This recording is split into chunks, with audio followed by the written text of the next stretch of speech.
Amis fermiers et amis fermières, bonjour, bienvenue sur Cocotte TV, bienvenue à la ferme. Aujourd'hui je vous présente un clavier, vous l'avez sous les yeux, qui nous provient d'une nouvelle marque, Gear. Alors nouvelle marque est peut-être pas le terme adapté, dans la mesure où en fait Gear n'est tout simplement que la partie pignon sur rue de Fnatic qui a décidé de commercialiser sa propre marque. Alors Fnatic, vous devez normalement les connaître, c'est une énorme team qui joue aussi bien à Counter qu'à Dota, qu'à LoL, etc. Donc team professionnelle avec de gros budgets qui a décidé de commercialiser sa marque, et plutôt que de partir d'une feuille blanche, ils ont tout simplement eu l'idée de racheter la marque Funk qui était revenue sur le devant de la scène il y a environ 2 ans, notamment par l'intermédiaire d'un tapis, le 1030, et d'une souris qui s'appelait la MS2. Je vous invite à aller vous balader dans les archives de Cocotland, vous retrouverez le test de la MS2. Donc j'ai reçu le set complet, on a le Rush G1 qui est donc le clavier mécanique, j'ai aussi la Flick qui est la souris et son tapis, donc on a un set plutôt homogène d'un point de vue de l'esthétique. Et là aujourd'hui je vous présente le Rush G1 qui est le clavier.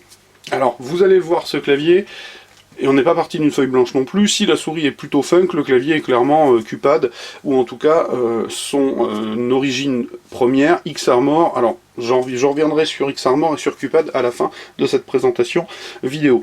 Donc du côté du packaging, on a quelque chose de très simple, le clavier Gear Rush G1, indication comme quoi nous l'avons en switch MX rouge. Au dos, pas grand chose, 2-3 petites explications très succinctes, vous le verrez. Ici, rien de particulier. Alors on voit, ce sont des grands joueurs, ils soulèvent la petite coupe qu'ils ont gagnée, et c'est à peu près tout, le sigle, voilà. Je mets ça de côté parce que nous n'y reviendrons pas. Du côté du bundle, nous avons le guide de l'utilisateur qui va permettre de gérer les différentes combinaisons de touches.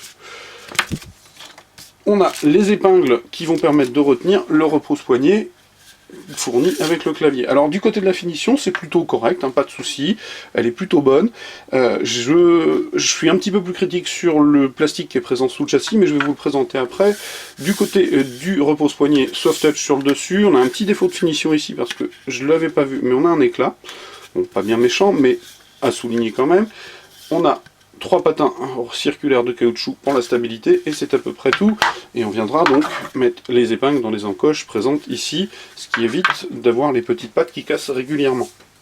Le clavier, je vous l'ai dit, on a en gros un clavier qui ressemble un peu à un MK50, 75, 80 de chez Cupad, si ce n'est que l'esthétique ici est différente. Donc au niveau de la finition, c'est pas mal.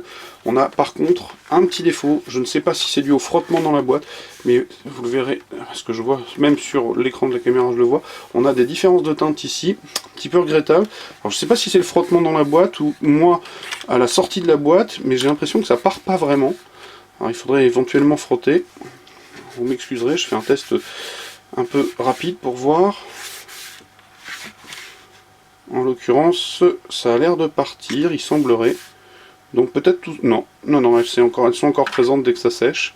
Alors le plastique dont je parlais, qui est le plastique du châssis, granuleux, ça c'est assez classique, mais il semble pas bien épais. Et puis si on regarde toujours à la lumière, on a des différences dans la teinte, ce qui n'est pas forcément gage d'une excellente qualité, donc qualité honorable sans plus. Au niveau par contre définition et bavurage et autres, ajustement, c'est plutôt précis, pas de souci de ce côté-là.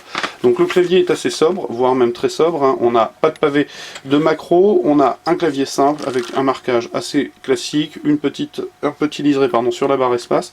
Les touches de fonction sont doublées avec mute, le volume moins, volume plus, lecture pause, morceau précédent, morceau suivant. De F7 à F11, on va trouver les profils qu'on activera en appuyant sur fonction. Donc fonction F7 1, on a le profil 1, fonction F8 2, on a le profil 2, etc. Le truc assez classique. La touche F12 est la touche dite Fnatic, donc de jeu. En l'activant, on coupe la touche Windows, ça évite les retours bureau intempestifs. Ici, rien de particulier. Par rapport au Cupad, on a une esthétique un petit peu différente. Les 3 diodes d'illumination, un gear, soft touch, le pavé numérique, les flèches et le pavé insert, pas de souci de ce côté là. Sur la tranche supérieure, ça, on a un petit hub USB, 2 USB en 2.0 le câble est gainé, départ excentré comme la série DM4 chez Cupad. Alors justement, par rapport au Cupad, ce que je voulais dire tout à l'heure et que j'ai abordé dans l'introduction, c'est que globalement, si le X-Armor n'a pas forcément une bonne réputation en termes de fiabilité, les forums spécialisés sont plutôt assez clairs sur le fait que, de manière générale, le Cupad a une bien meilleure fiabilité que le X-Armor, ce qui fait que s'il est directement descendant du Cupad, on devrait avoir un produit, somme toute, assez classique. Certes, ça provient toujours de succursales qui ne sont pas celles de Costar. Costar est celle qu'elle vend en poupe, hein, pour être très clair, mais globalement on a des taux de SAV qui restent dans la bonne moyenne, hein, ni plus ni moins.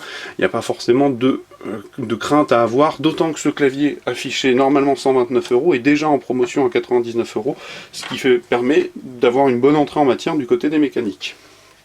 Alors, au niveau des switches, je vais démonter tout ça et vous montrer que nous avons ici une épingle et pas des faux switch, qui est plutôt bien. Donc on a une épingle de stabilité pour la barre espace, c'est le cas sur toutes les touches doubles, donc plutôt pas mal. Les switches MX rouge avec les diodes en rétroéclairage rouge, vous l'avez vu, une plaque d'habillage rouge, donc on est assez rouge. Le point fort de ce rétroéclairage, c'est qu'il est assez modéré dans l'intensité, y compris au maximum, et que par conséquent il n'est pas du tout éblouissant. Donc je vais couper mon éclairage pour vous montrer un peu ce qu'il en est. Donc avec fonction, et tout se gère entre le 8 et le 2 du pavé numérique. Donc je vais monter. Là, je dois être sur le mode breathing, normalement, donc ça devrait s'éteindre. Voilà, exactement. Si je redescends d'un cran, je suis au mode de l'intensité maximale. Intensité un peu moins intense, pourrions-nous dire. La modérée, clairement très très sobre, très très faible. Et extinction totale. Donc on a vraiment quelque chose qui vous agressera pas les yeux dans le noir, et de plutôt pertinent au niveau de l'intensité, ça c'est clair. Donc il s'agissait du G1, je ne vais pas vous donner beaucoup d'informations techniques, puisqu'il n'y en a aucune de précisée au dos de la boîte, ni nulle part. Alors évidemment, je pense qu'on a un pooling rate à 1000 Hz, qu'on a aussi un NK rollover qui devrait être entre 6 et N touches. Il y a peu de chances que ce soit pas le cas, et c'est à peu près tout ce que j'ai à vous préciser.